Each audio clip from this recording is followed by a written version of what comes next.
oye 9 months na wo pin no the one this time na rankasa oye kanelboa otu anamonde oro babe di oye 9 months echiru na no nye no boys no wa ye dwuma na kase pa nti okopemu wo ahafo regent da America wa asam tiro na bonu krom ho no wo dru bonu krom wonam kwa no da woriko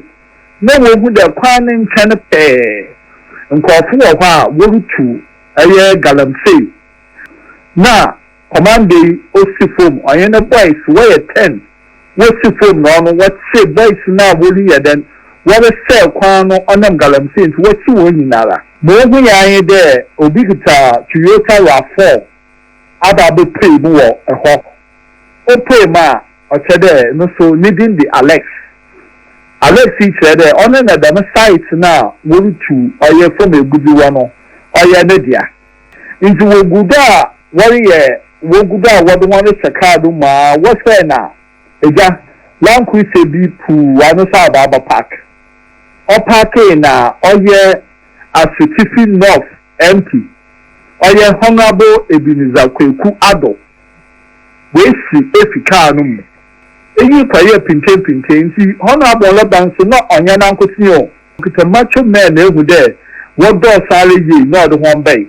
no on instructed boys na where then what we say jafu yi wodo wo ko di fidie police station wo dru ho no wan che bia na nipa over 600 macho men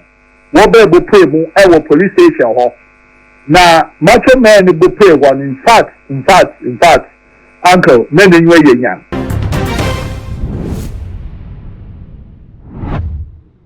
And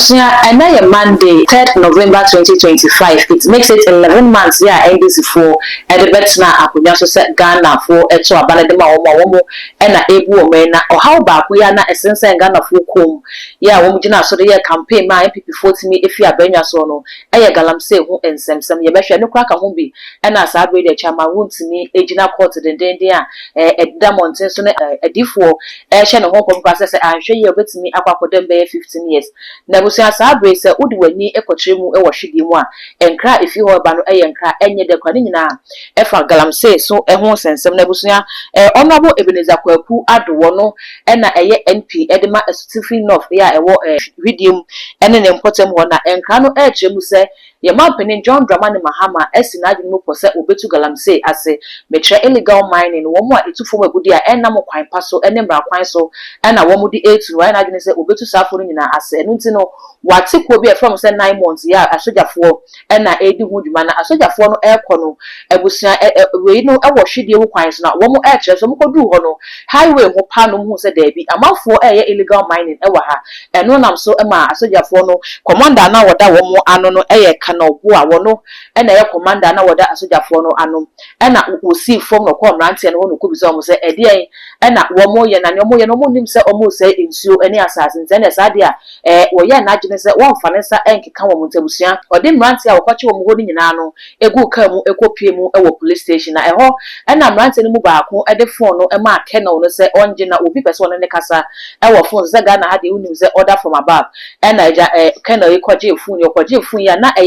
MP a oye Ebenezer Kweku Ado wono Asutifi North ni wono na ene ne kasa na wo tre se oh we no small for the boy job for the boys na unim se ye NDC aban na aban se be ya anka won mu na te se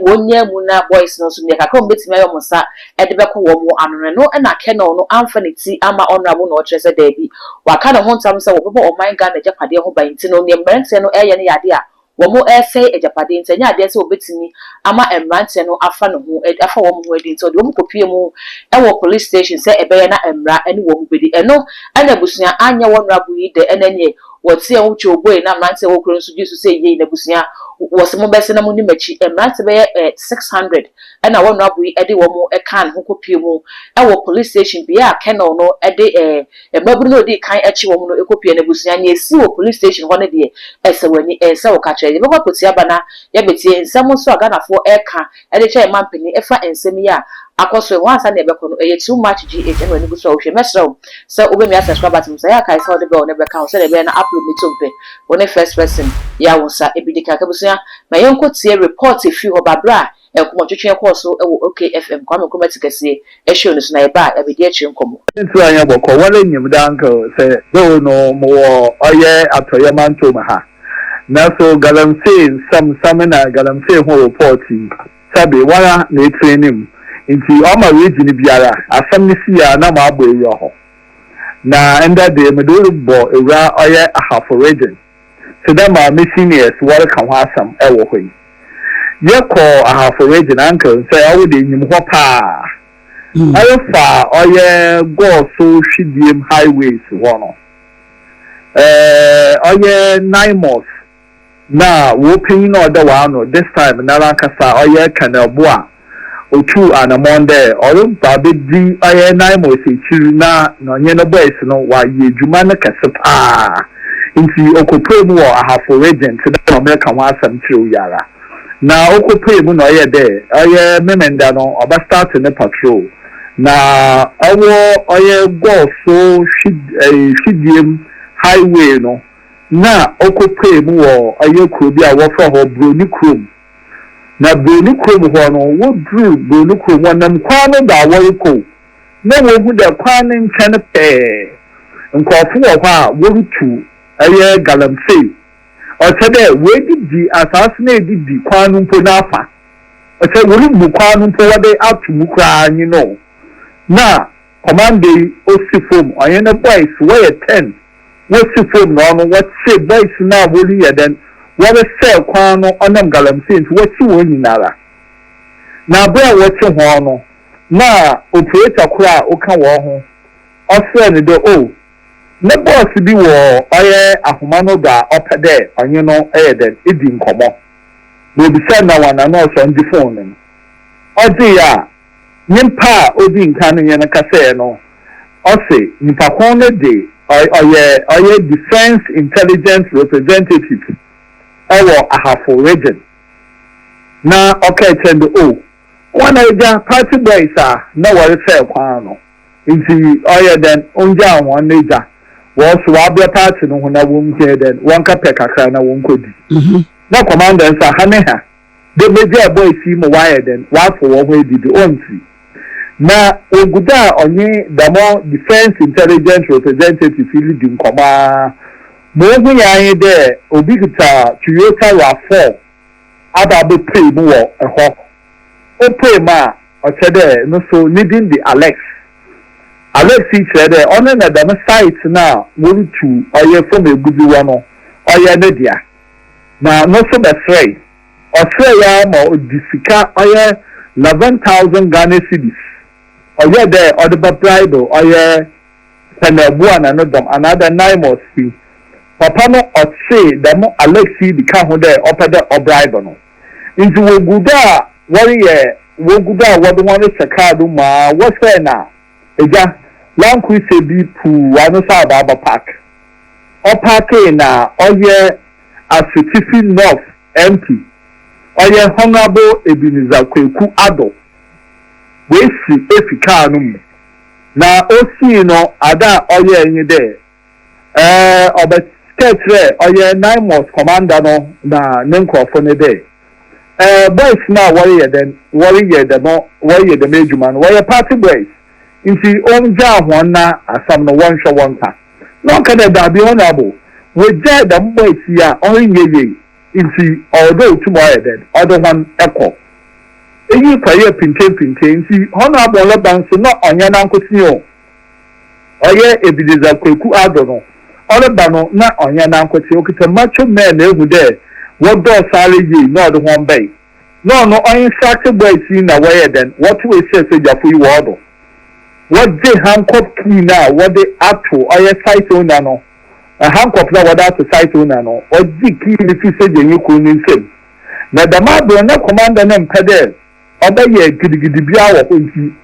obo modinara o ma no nkofo no to ho ban na wo share boys ni nyinara o de won gu oye wono pick up car mu e de won kwaku pay mu wo oye Shidiem police station na bro wo ko du Shidiem police station uncle e hwara pe na eja honorable before them po uncle when you in some na no na oye Ebenezer Kweku Ado aye Esififi North MP no okay say oye Kendall Bua oye Naimos director ne there bia wa ba no oye eyi wo friend den Honorable Consulta ne territory na Consulta asoma ne there on the country won no winja boys no ne winja wana mo baba ninwa yanya then they only catch the plane there oja ho no onye so the one boko no mo pe bia wanye and paso wo ko di fidiem police station wo dru ho no wan che bia na nimpa over 600 military 600 macho men wo be bo pay mu e wo police station ho na macho men bo pay one in fact uncle me nwe yenya wo be modinara was say oye 9 months wo brand new pickup ya wada mohoni akura no kita oye commander no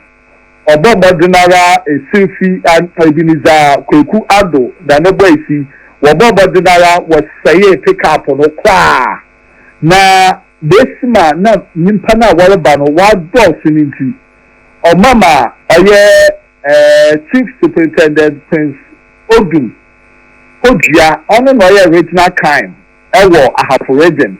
or the men bite what be bodru police station na still nimpa na ba mo nko ma divisional commander so owo goso oye superintendent Opoku Yaboa no so obabi na chief John Atenga o said the payful ayako goso what the police are no wetum wo boban isiba no da go fi nyinara what the men bite and sana a tree crown so no one to 1 year then 1 season for no a Asififi North MP Ebenezer Kweku Ado na no crop won to mu no afide no were there chief zongo owo shidiem Alhaji Basiru Zakari ono no chief zongo then owo shidiem ono na okweka fa na car the Toyota car, or 4x4, or the Bayer, or sir, no crofuna warrior violence now, what you drink a crack. No what to me what the commanding and Mr. Jaffe, what the one good car limo, no what to car no would chihuahua. The Mabi Amunocase on them domo operations, sir. Or your 9 months, what can they work quiet or Buno Ahafono, a who for all the more win 2-1 yet. See, uncle, make it a 6 ya. Obiara den ma ba no wo power whole honorable oye MP parliament wetum we CP other macho men wa kwako to asset task force go na kala wo kita wetum wa fair no hankopa wodu gu oye galamsey fu yi wansa otum oy ma boys wo ji fi sojafu won sem gbegbe dan boys no uncle obey no the queen sama oye omampanyin when two will hold the other Ebenezer Kweku Adi responsible another Ganambra and a papa and D. No one honorable Consulta the Dinish woman when two young ye pada uncle obeyed pada queen ye go to Akon. See more way namada the uncle did over Namatum Medi. And yet, young Jamuna, a bass, a member of parliament, Prosy for watching, and now one my friend, another NSC. Back from the map and the payday, as some see no a wuno or by them ye will be a yakafi mono, no na yebu yakatim. Na yako, but as at then I am memendana de no bialanchen. But on and I'm well lady, no akakabin some ewo or ye a half a region or I'll be or Swatson. Mamenda was no pay. Etabusia weni samne ya akoso ewo hwidiem ene ne mpatemu na Ghana fo bu afu ye pa ne titiriw NDC fo ne bi kura ebu afu kyerese we de enye kwan pa no na Ghana fo kyerese se mampeni John Dramani Mahama wa ya na adwene pa ne NDC aban ne pese wo mutu galamsey ase se ne ye hu se wo mu de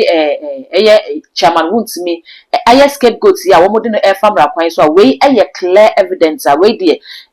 na anu ya na asem no esi enche enye aban bia penso ye wo monkasa Woma penso na sade we esi. Nti Ghana for woma fi wo mani chin hwade ahwe se. Ye man peni John Dramani Mahama ene na pam for den ena wo de honorable e befasefan eni sanse enyambransem ya honorable yi edi ensem fata se honorable kra etimi eye sente se wetimi akwakọ yesi akobo asojafo ni ade asese niema police station dia ekwan ya wo mpeso obofra so disi galamsi ase no ebi ni etebe ya ka na konya court so se NP we no won self fata MP po na kede honorable no atu no so ntene wo mohwe na omunye hu bibi ensem ya Ghanafo ekaye ebusunya no bi na mbia bebeso mesrese won so obeja o message no e wo comment section ho na yedi nkomo all the social media handles no ko ha